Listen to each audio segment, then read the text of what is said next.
ॐ यथाग्निर्दाहिका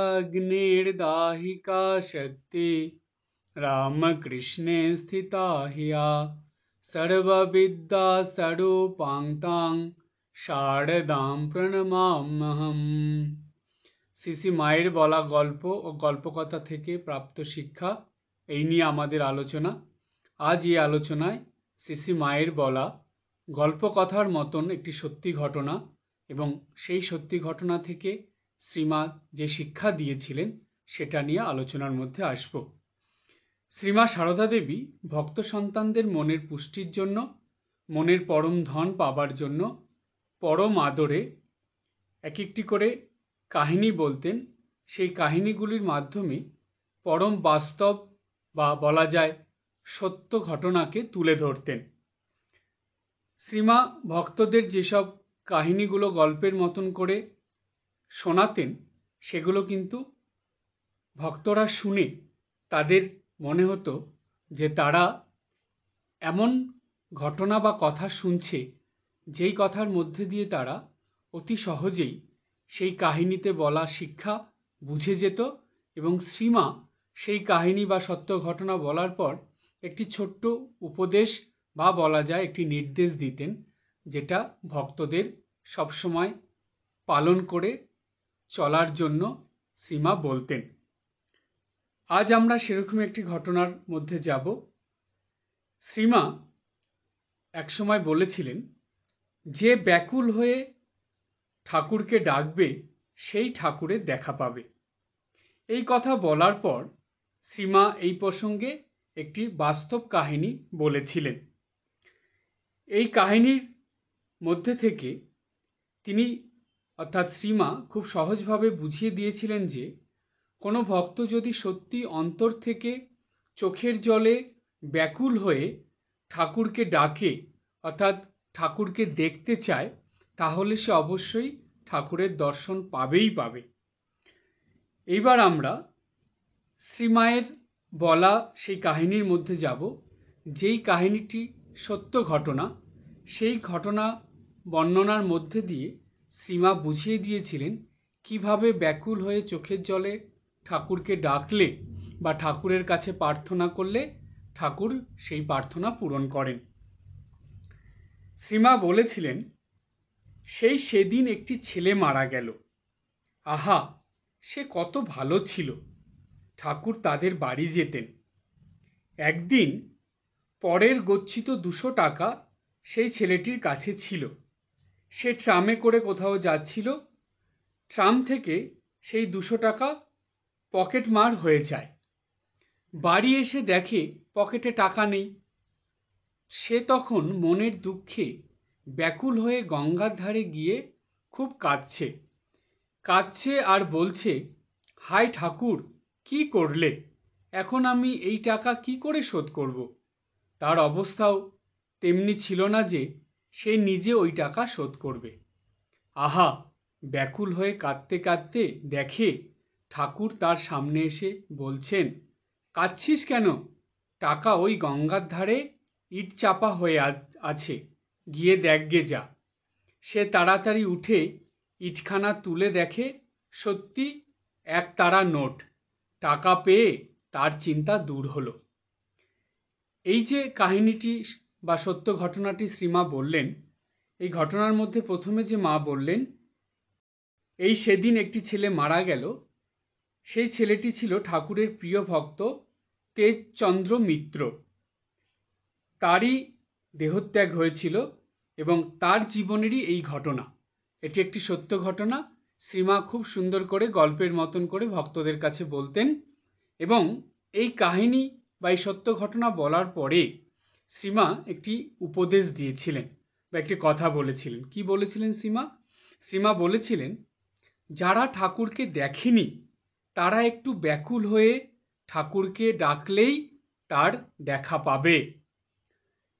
এই যে শ্রীমা সত্য কাহিনীটি বললেন এবং যে কাহিনীর পরে যে উপদেশটি দিলেন, তার থেকে আমরা খুবই মূল্যবান 2টি শিক্ষা পাই। এখন সেই 2টি শিক্ষার আলোচনার মধ্যে যাব।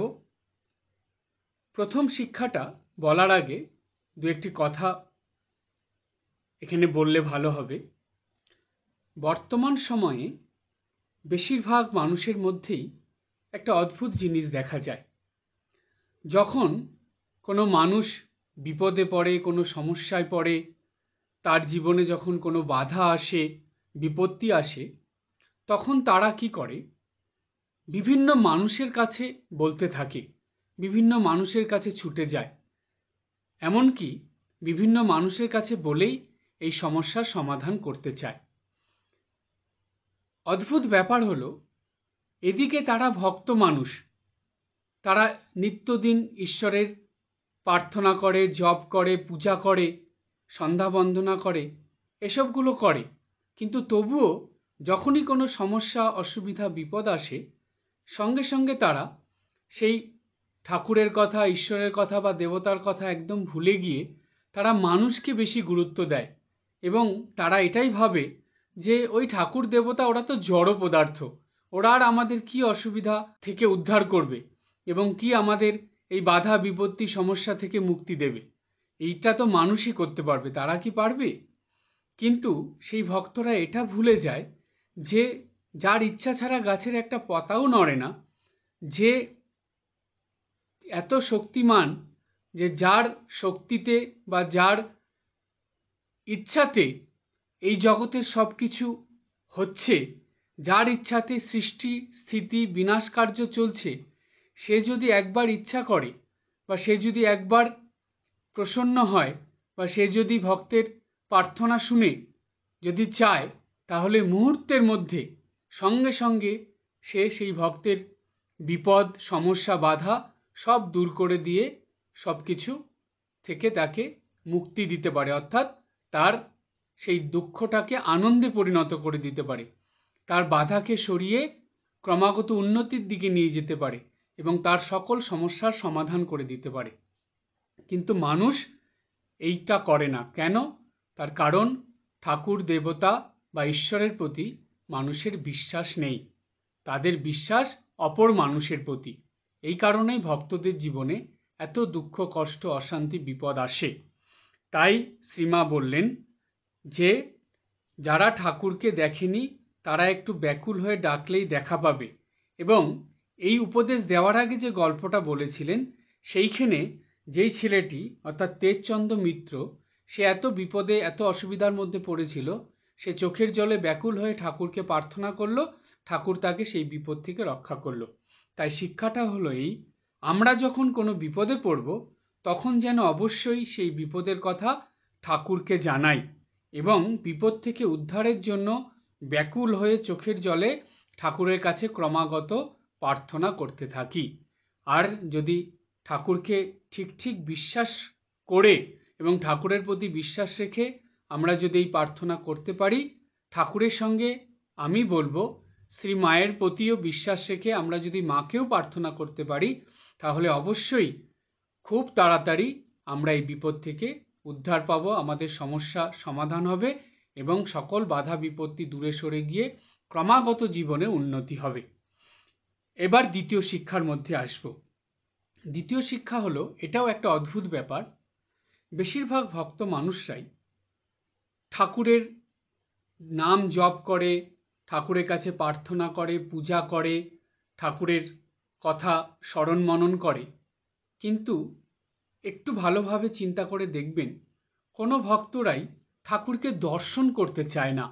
ঠাকুরকে যে আমি দেখব, এই চোখে ঠাকুরের দর্শন পাব, মানে সশরীরে ঠাকুরকে দেখব, ছবিতে নয় বা মূর্তিতে নয়, আমি মানুষের মতন, মানে অবতার রূপে, যেই রূপে ঠাকুর স্বয়ং এই ধরাধামে এসে লীলা করে গেছেন, সেই রূপে, সেই জ্যোতির্ময় মূর্তি ঠাকুরকে যে আমি দেখব, সত্যি সত্যি দেখব, সেই ইচ্ছাটা ভক্তদের মনে থাকে না।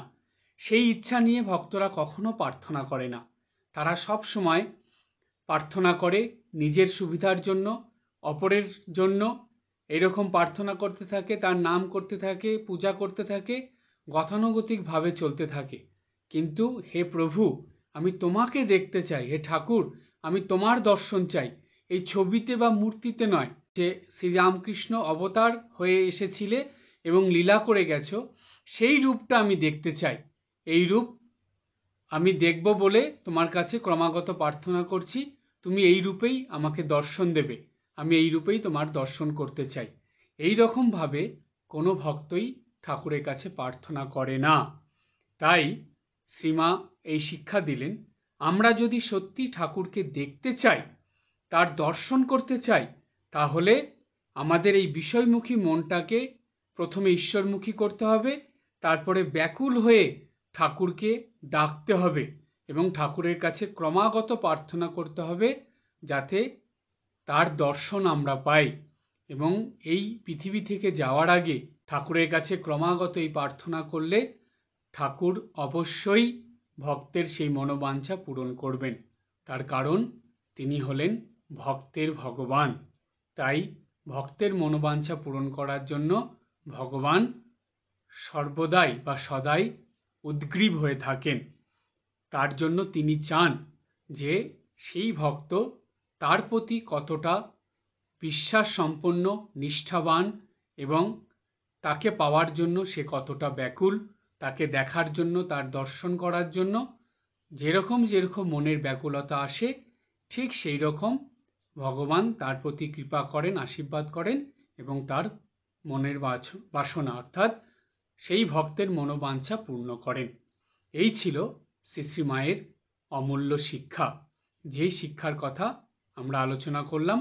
এবং শ্রী মায়ের কাছে আমাদের সবশেষে এই প্রার্থনাই থাকবে, যাতে মা আমাদের ঠাকুরের মতনই তার কাছেও প্রার্থনা করলে যাতে আমরা সকল বিপদ থেকে, সকল বাধা বিঘ্ন থেকে এবং সমস্যার থেকে মুক্তি লাভ করতে পারি এবং আমরা যেন আগে গিয়ে শ্রী মাকেই বলি।